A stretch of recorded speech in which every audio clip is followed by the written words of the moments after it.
bajan la lluvia y la nieve del cielo y no vuelven allá, sino que empapan la tierra, la fecundan y la hacen germinar para que dé semilla al sembrador y pan para comer. Así será mi palabra que sale de mi boca. No volverá a mí vacía, sino que hará mi voluntad y cumplirá mi encargo. Palabra de vida.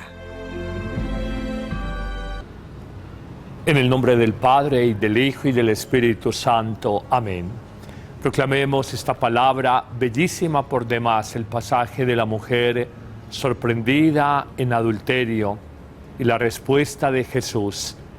Dejemos, en la medida en que vamos proclamando esta palabra de sabiduría, esta palabra de vida, dejemos que vaya permeando el corazón, que nos hable, que ilumine nuestra vida concreta y de alguna manera que nos permita descubrir que no estamos llamados a apedrear a ninguna persona.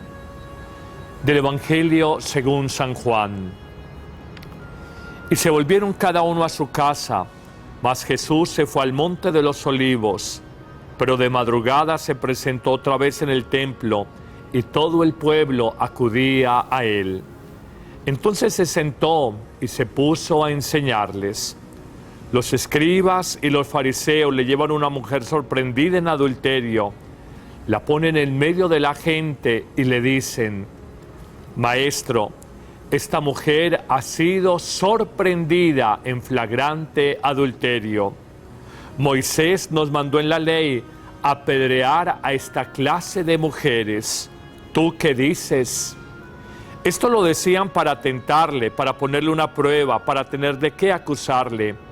Pero Jesús, inclinándose, se puso a escribir con el dedo en la tierra. Pero como ellos insistían en preguntarle, se incorporó y les dijo: aquel de ustedes que esté libre de culpa, que le tire la primera piedra.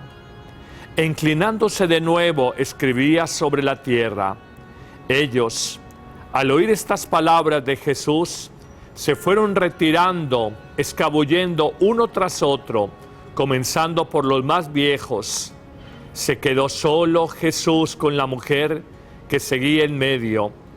Incorporándose, Jesús le dijo: Mujer, ¿dónde están? ¿Dónde están los que te han condenado? ¿Nadie te ha acusado? Ella respondió: Nadie, Señor.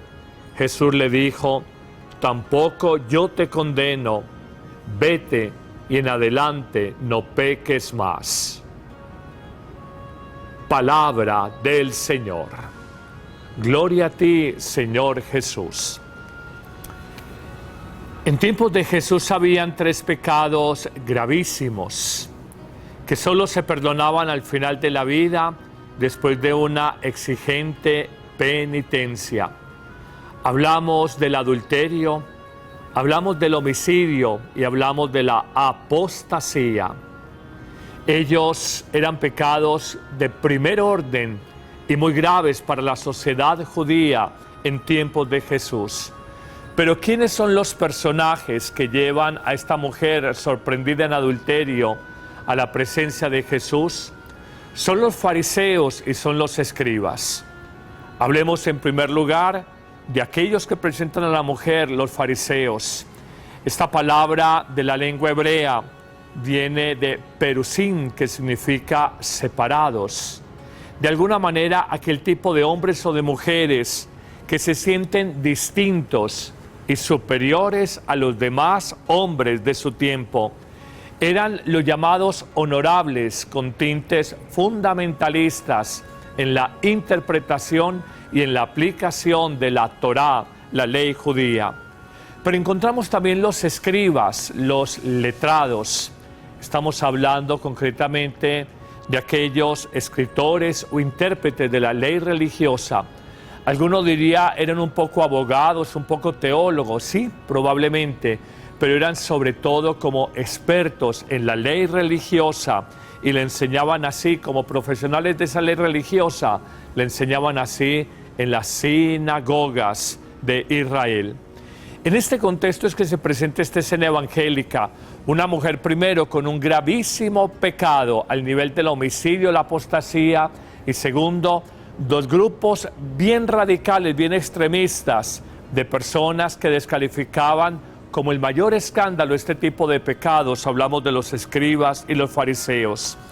Con esta escena podemos preguntarnos dónde debemos de colocar el acento de la ley de Dios, el centro del Evangelio, el centro de la experiencia cristiana.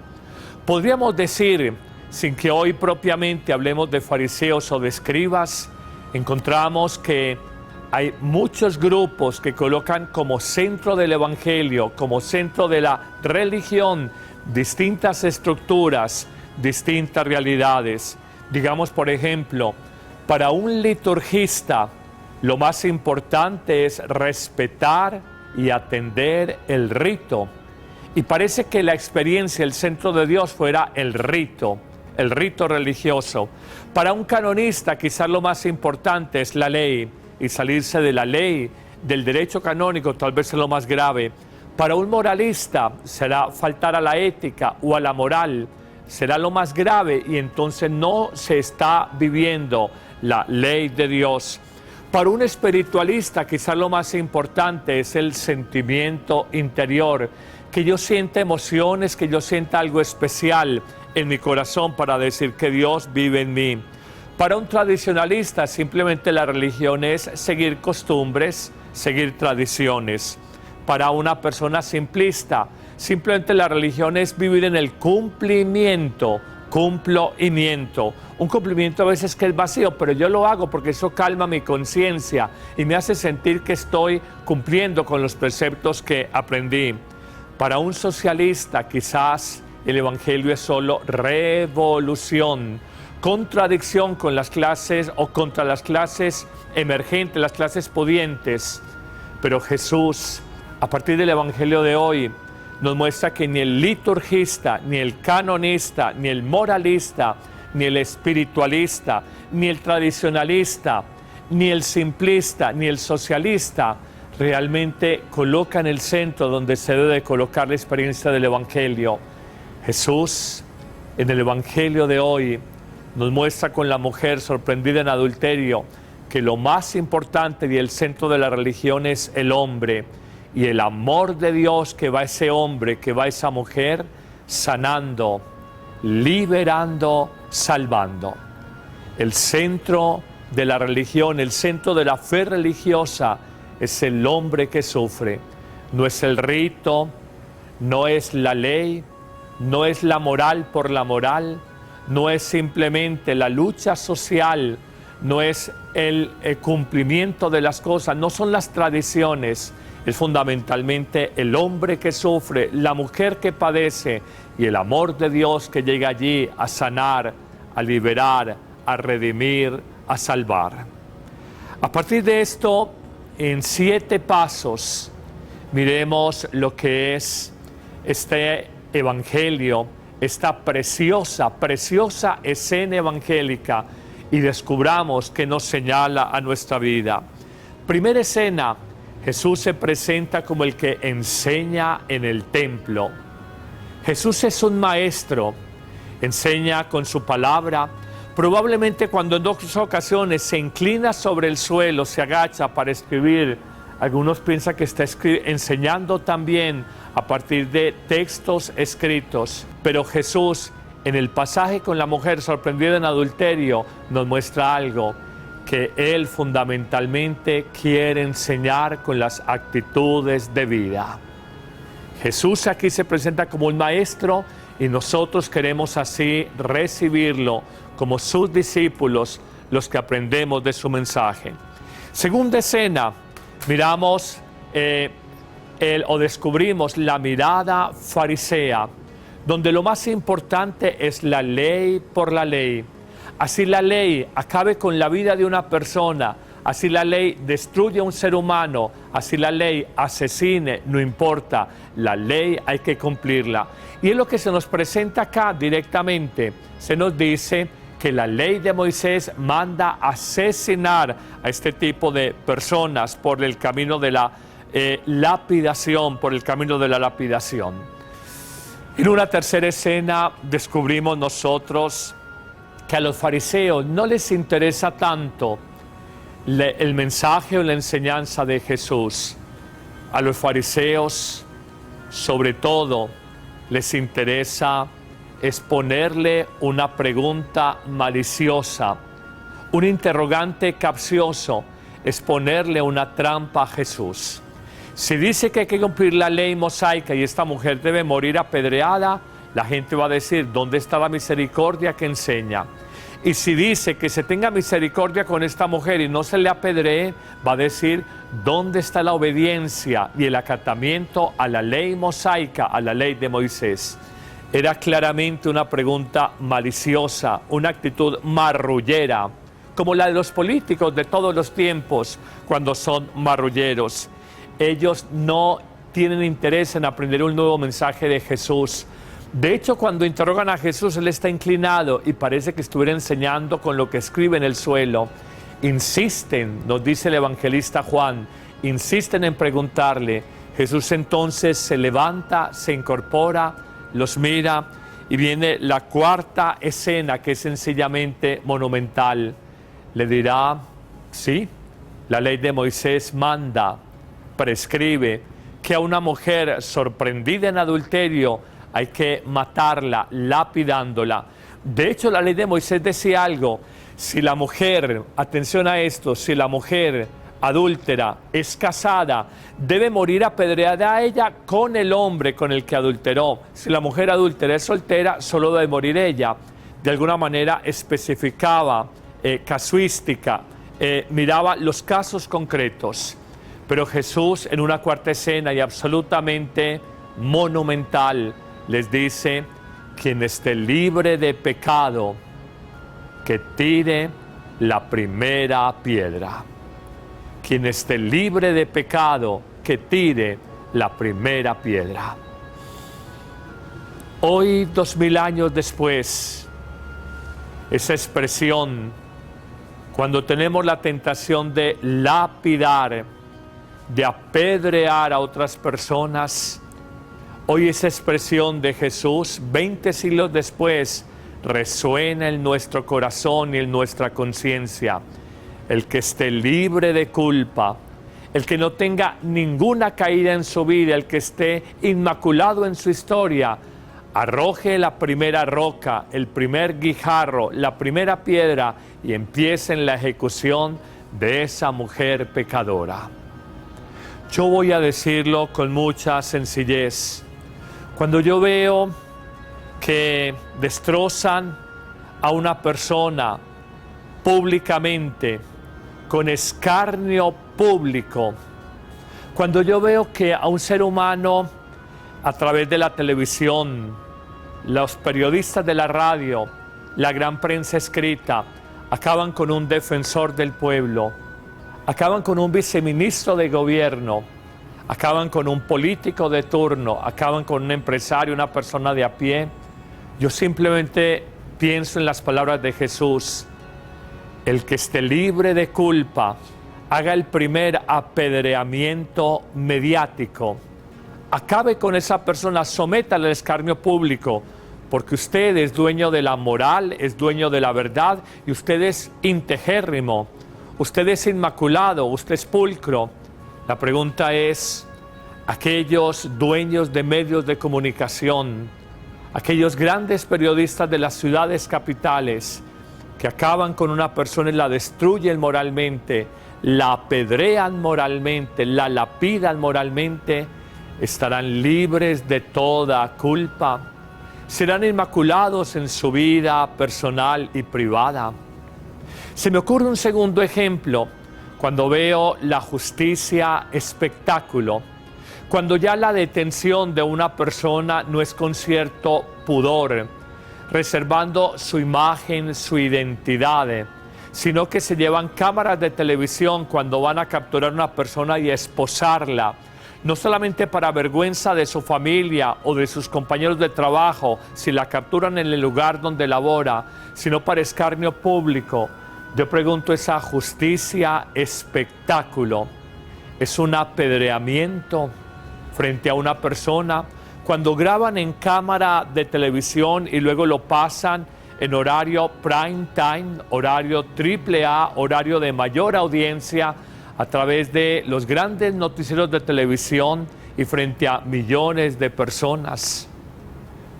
Me pregunto también en un tercer evento, cuando hay este matoneo en redes sociales de una chica en el colegio, de un joven en la universidad, cuando acaban con la buena honra o el buen nombre de esa persona, es una forma de linchamiento, de apedreamiento.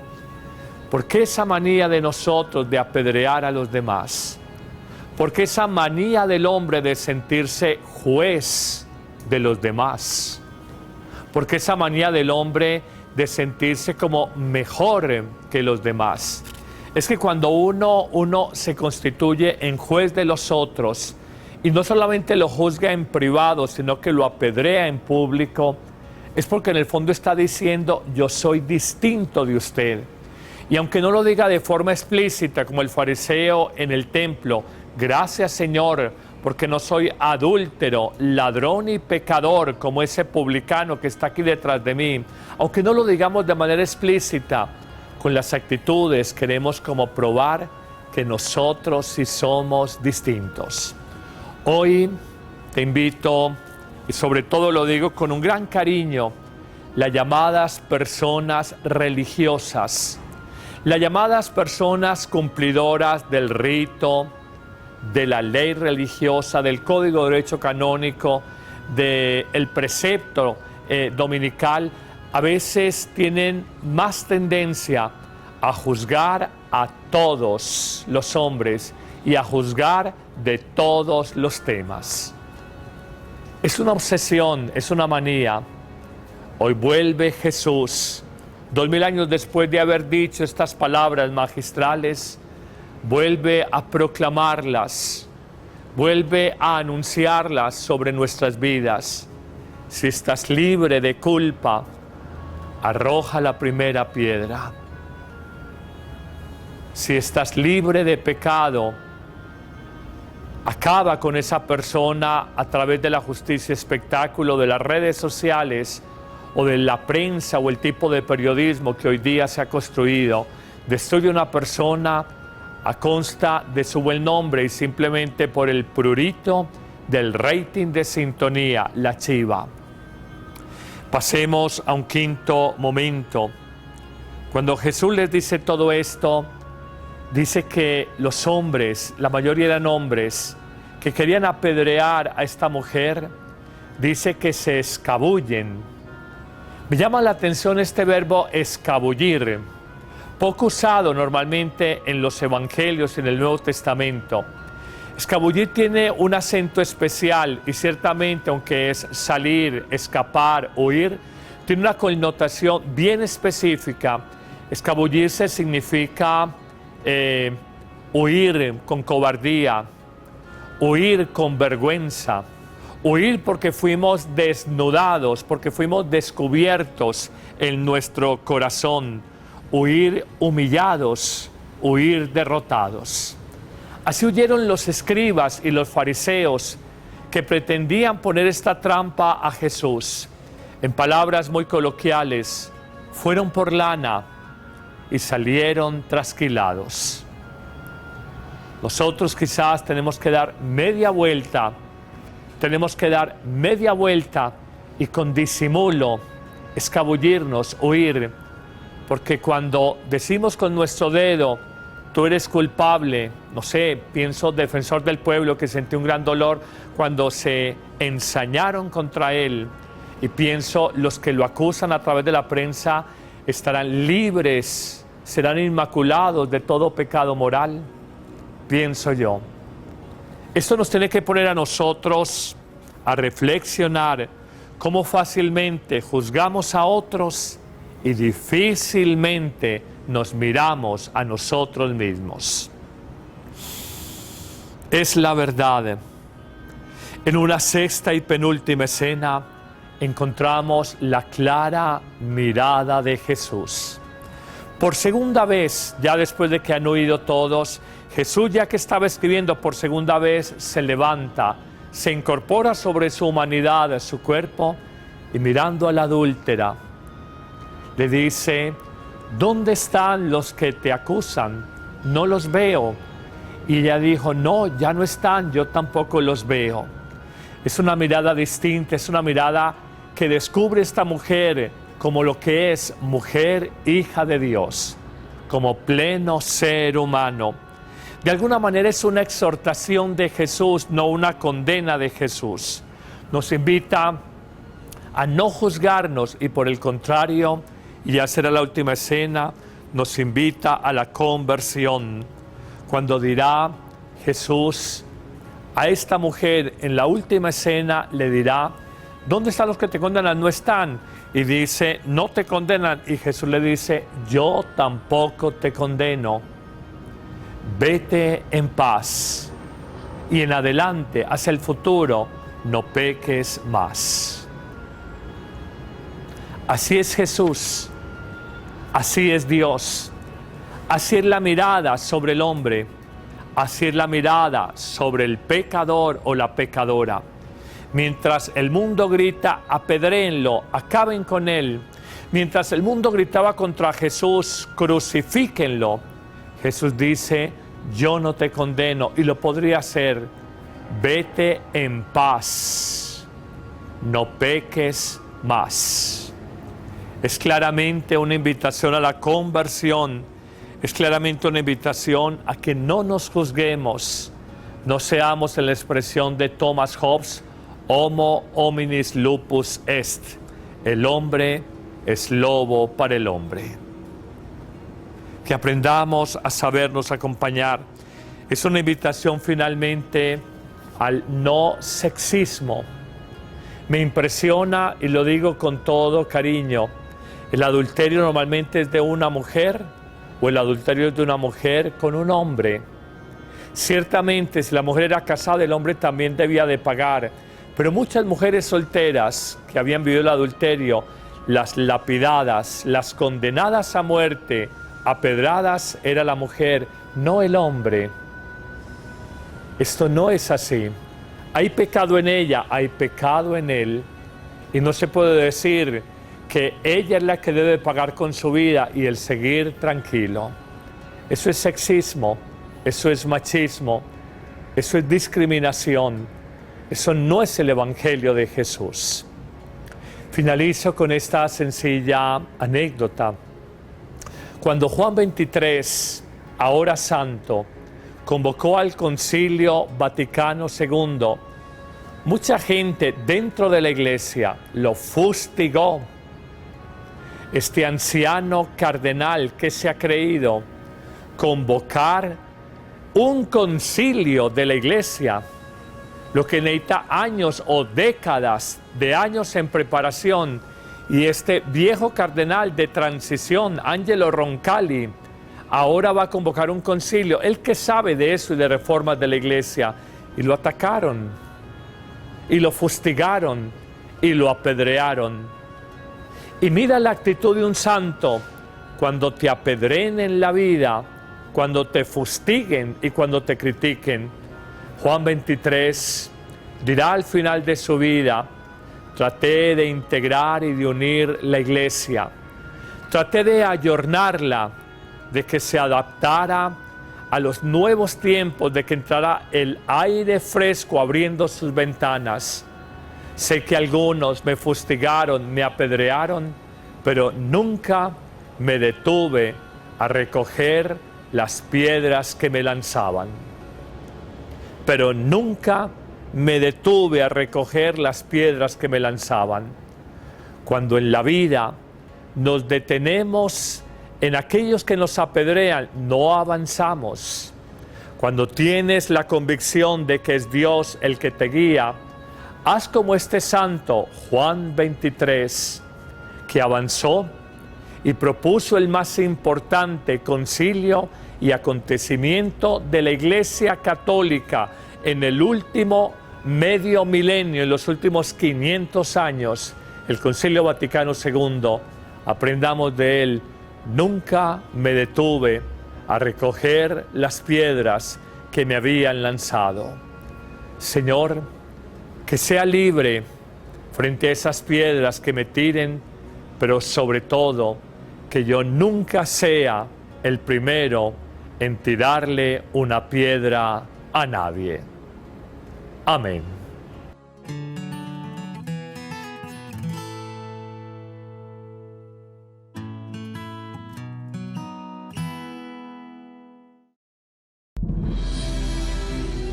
Como bajan la lluvia y la nieve del cielo y no vuelven allá, sino que empapan la tierra, la fecundan y la hacen germinar para que dé semilla al sembrador y pan para comer. Así será mi palabra que sale de mi boca. No volverá a mí vacía, sino que hará mi voluntad y cumplirá mi encargo. Palabra de vida.